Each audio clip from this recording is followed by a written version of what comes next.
MiG 21 এর জায়গায় আসছে তেজস। শক্তিশালী যুদ্ধ বিমানের জন্য 113টি মার্কিন ইঞ্জিন কিনছে ভারত।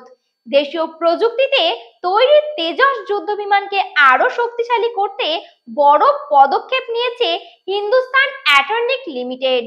সংস্থাটি মার্কিন কোম্পানির জিই এরোস্পেসের সঙ্গে 113টি F404 ইঞ্জিন কেনার জন্য একটি বড় চুক্তি করেছে।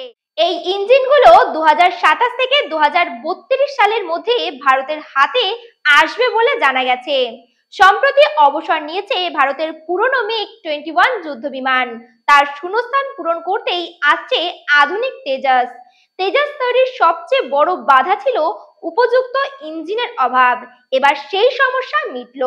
দুই দেশের মধ্যে শুল্ক ও বাণিজ্যিক টানাপোড়েনের মধ্যে এই চুক্তি প্রতিরক্ষা সহযোগিতার এক বড় পদক্ষেপ হিসেবে দেখা হচ্ছে। উল্লেখ্য, মালয়েশিয়ায় ভারত ও আমেরিকার প্রতিরক্ষা মন্ত্রীর বৈঠকেই এই চুক্তি স্বাক্ষরিত হয়।